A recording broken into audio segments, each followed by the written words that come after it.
Zack Snyder's Star Wars movie is the answer we need right now.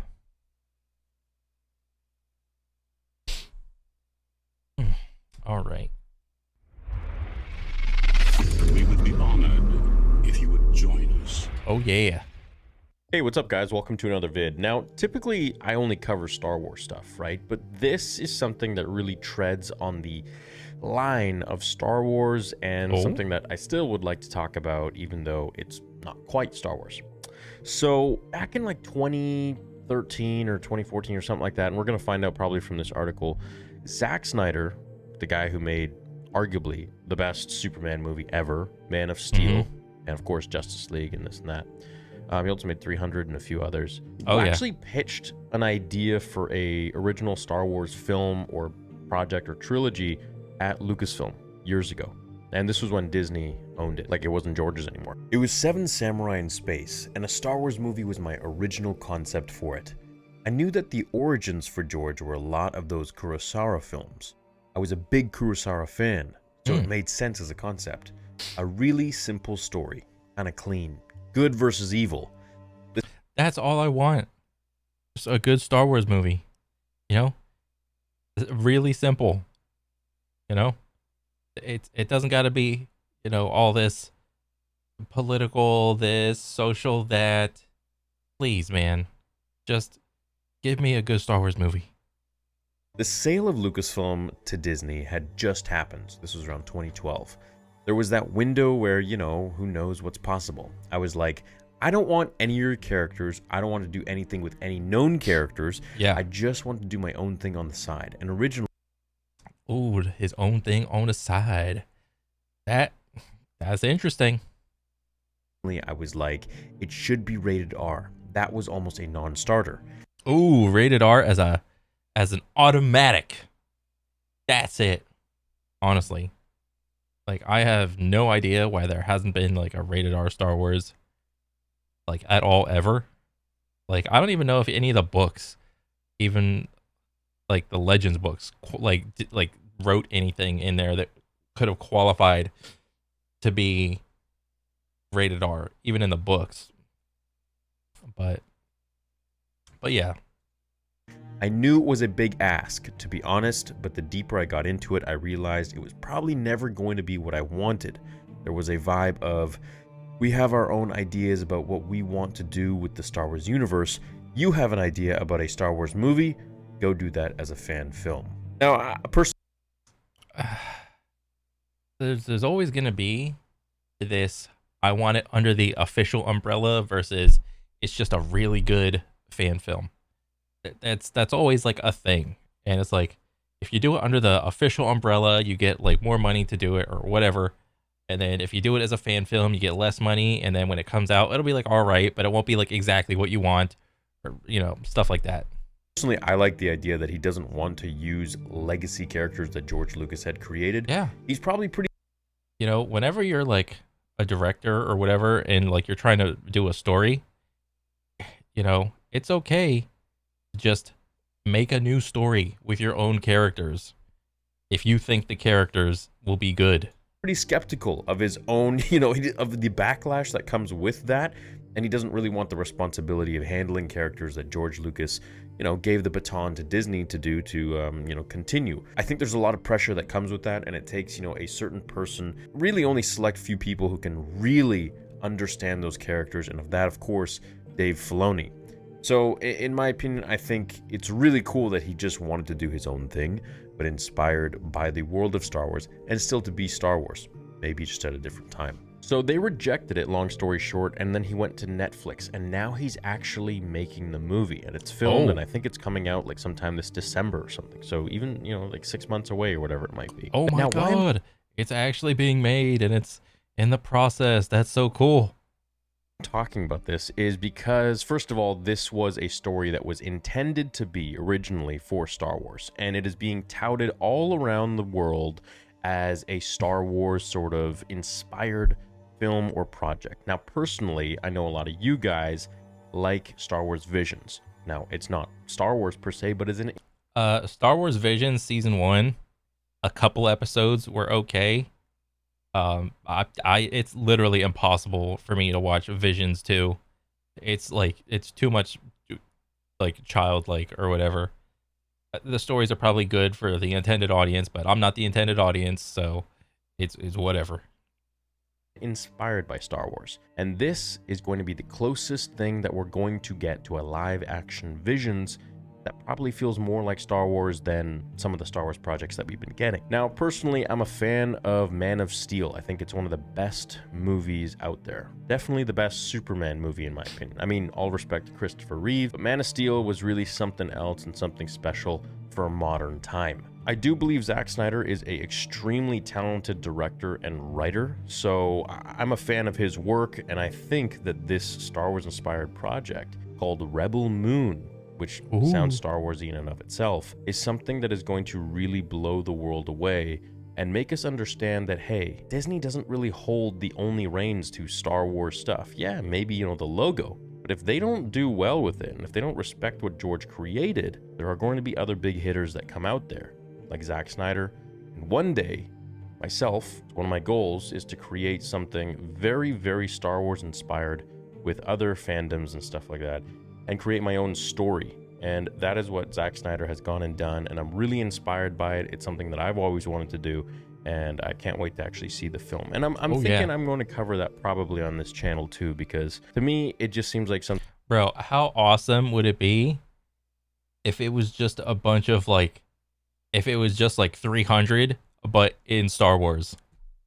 Like, there's just a bunch of damn near naked men, big muscly men, just ripped out of their minds. They're all toting lightsabers. And how, like, on the tongue in cheek would it be? Instead of like spears, it would just they would have the shield still. Oh my god. And they have like the gigantic red capes. Oh my god. I'm just thinking 300 but Star Wars. Oh my god, that'd be sick. Something that will be very Star Wars-esque. Let's read the article and we can discuss some more. Zack Snyder has opened up about why he was unsuccessful in pitching a Star Wars movie. The filmmaker has plenty of experience with franchises from Watchmen and the Worlds of DC, among other projects.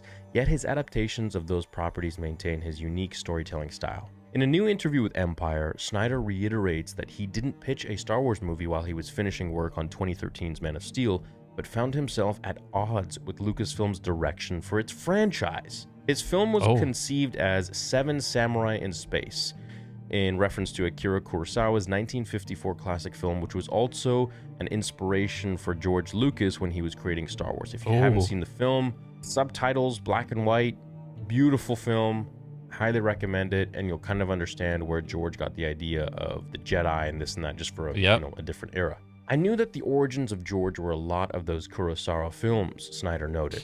The timing of the collaboration between Snyder and Lucasfilm never worked out, as it came about during a period of uncertainty when Disney had purchased the company with its own vision of Star Wars. There was that window where, who knows what's possible. I was like, I don't want any of your characters, I don't want to do anything with any known characters, I just want to do my own thing on the side, he recalled. And originally, I was like, it should be rated R. That was almost a non-starter. Yep. Snyder acknowledged that his request for a R-rated Star Wars movie was a big ask from Lucasfilm, and it was ultimately a sign that the project probably never going to be what he'd hoped. I wonder why that is. Now, so like, if you're George Lucas and like, what do you say he did that like 2012 or whatever? I wonder what would have been the thought process behind George saying no. Because 2012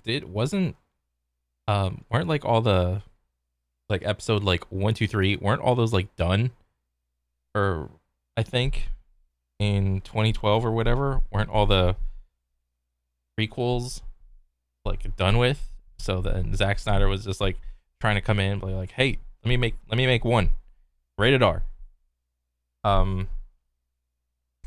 Think about the like how different the trajectory would have been if the Zack Snyder Star Wars came out back then. How different it would have been. I can't even imagine. That's crazy. Like, I probably still would have liked Star Wars. let me first say, we don't need an R-rated Star Wars film. Yeah, we do. Yes, we do. Because why not? All right. If we don't need a rated R one, why not one? Why don't we have like an official, like, noted one that's like not even like PG-13? All right. Even those are like too like a violent. All right. Why not have one that's like even catered toward like 5 and 6 year olds? All right. Why not that one? Do we want one? Would it be cool? Yeah, I Yeah. definitely want to see one. But that's not what necessarily makes a story. However, it does make it a little more badass and a little more. Okay. So having the whole rated R thing on there doesn't automatically make it a good story. A good story is what makes a good story. Yes, I can get behind that. There's a ton of good movies that aren't rated R that have really, great stories and, all that jazz. More gritty and dark and cool. It really like pushes the boundaries of really realism, right? Like we're not getting, bouncing lightsabers like in Kenobi, or people slapping stormtroopers and them getting disoriented and knocked out. Instead, Yeah, whoever did that, like those guys need to be fired. Like why hasn't Jackie Chan and like the Jackie Chan stunt team, why haven't they been like hired in any of these like big budget movies, Like I want to see like a fight scene with like lightsabers and shit with the Jackie Chan stunt team, all right? Give me those guys. Put some lightsabers in those guys' hands, all right? That's what I want to see. Snyder is forging his own sci-fi universe with Rebel Moon, the Netflix film that was pitched as the beginning of a multi-chapter saga, much like Star Wars in the 1970s. Okay, cool. So it's going to be multi-chapter. The project... Oh, multi-chapters. Oh, multiple 45-minute episodes. centers around a rebel fighter, SAS rogue hero Sofia Boutella, on the fictional moon of Veld, who wages war against the oppressive Mother World government in order to atone for her dark past. This sounds freaking cool, and it sounds like something that it's starting a little more dark, with like a dark side past. And I think that's something that a lot of people really want to see. Could be good. As much as we love the good guys and the stories of the good guys, we want to see a little darkness, a little grit, a little more realism, in the sense that, hey, a lot of us do mess up in life. We do make some poor choices, and we eventually move on. Oftentimes, it's the villains that are the more interesting characters. Because if you're just like a hero, or the hero type, the protagonist, yeah, you can go on your hero's journey of like, okay, I gotta overcome these obstacles. I might fucking fail again. And then eventually I will overcome the big bad guy at the very end, and then a little conclusion. But a lot of the times, villains can be just as, if not more interesting than the protagonist. Look at Joker from Batman, Thanos from the Marvel movies. What else? Who's that? Who's the bad guy from Borderlands 2? Handsome Jack or whatever. Great bad guy. All right. There's a ton of examples where villains can be way more interesting. On from that and evolve and advance and grow up as people. But those choices are sometimes things we have to atone and have to pay for. And I guess that's what's happening here with whoever the character is. What's the name of the character? Anyways, a rebel fighter. So, yeah, cool. Now, if we look at the photos of it, the screenshots are really, really beautiful. A lot of them look like actual scenes from Star Wars. I mean, like this in and of itself looks literally like something from some sort of Star Wars spin-off. Now, apparently, the lightsabers in the show, in the movie, aren't called lightsabers, but you have to, from what I hear from Josh, you have to cut your hand off or your arm off in order to attach this like prosthetic machine cybernetic thing, the cybernetic arm, which then can emit lightsabers out of it. And that's the only way you can hold them or use them or something like that. So clearly it's in a very advanced time. However, it might just be so advanced that things are somewhat primitive in nature, kind of like Star Wars. It may have... That sounds like an okay idea, but I can see that being very corny as well. So hopefully it turns out good.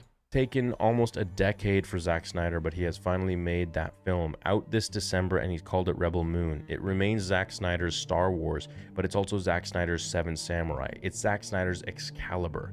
It's Zack Snyder's Days of Heaven. But most of all, it's Zack Snyder's Big Swing. Now, this could be a massive new franchise that has, you know, spin-offs of comic books, shows, other games, things like that, and books. And personally, I hope that it's going to be really successful for Zack Snyder. However, as for Star Wars, I think this is only a good thing. I think it shows Disney that, hey, look, if you guys aren't able to create what a lot of us want, there are other things, there are other places where we can eat, and we may not be able to get the Star Wars that we want. You know, I'm not saying everything Disney creates is poor Star Wars. You know, The Mandalorian and some of the other projects are really good, especially when Dave Filoni is in control of it, like Tales of the Jedi, which can't get more Star Wars than that. It tells us that, you know, hey, we don't have to always just consume your stuff. You are not the only source for Star Wars. And Yes, but as a business model, they want themselves to be the only source of Star Wars. And depending on how this goes, it could be good for him, this could be bad for him. You know, it depends. anymore. We can venture out and find something that is maybe just as good with a little more of a refreshing twist perhaps, and it just won't have the logo, but that's okay. The music might be very similar, the feel might be similar, and we have other places that we can go to enjoy this kind of entertainment and escape in storytelling and movies. And I think that's something that's really valuable for a lot of companies to see. Do you want me to cover Rebel? I mean, competition is always good. But you know, if you're Disney, you don't want competition. But if you're a consumer and you like Star Wars, then competition is good. Because if this other organization is doing some good Star Wars stuff, then Disney's gonna be like, whoa, we need to up our game, you know? Moon here on the channel, or is this something you'd like for me to cover maybe on another channel of mine, like perhaps Fantasy Theory or Theories Arcade or one of my other channels or something like that? Personally, I'd like to cover it here. Yeah, I think it would be pretty interesting and that's pretty fine. cool to do breakdowns and character analysis and stuff like that, because this is sort of a Star Wars universe. Or, you know, let me know what you guys think. Either way, I'd love to cover some of the stuff or do a review of it at the very least. Let me know what you guys think about Rebel Moon. I'm pretty excited about it. Just looking at the pictures, they look extremely cool and something that I can't wait to dive deep into. I mean, this, what even is that? Some sort of android or whatever? And I think this is, you know, Bro, it was a Star Wars druid. That's what it was. very Old Republic-esque with a touch of 300 in it. And of course, you know, a bit of a superhero feel. I love the color grading they did on this image and the overall quality and just how it looks. It's dark and gritty. It's high contrast, and it's just a cool looking image. So I'm excited to see the movie, and I want to know what you guys think about all of this. Do you think Star Wars is only beholden to Disney, or do you think there are going to be other possibilities for other companies and other directors to have their swing at a Star Wars inspired movie, show, whatever? Thanks for watching today's video, and I'll catch you. I hope the more non-Disney entities make Star Wars, I think that's for the better. That's what I think. All in the next one. Until then, remember, the Force will be with you always. That I had no idea that this was coming out. That was crazy. Yeah, I mean, I'm excited. I want to see it. Yeah, you should probably cover that, dude. But yeah, I had no idea that was coming out. I'm excited, and I want to see what it's gonna be like. Hopefully, it's good. You know, it's Zack Snyder. You know, so who knows? But yeah, that's pretty much it. That's all I gotta say. And I'm excited to see more. So that's pretty much it. Take it easy, guys. Later.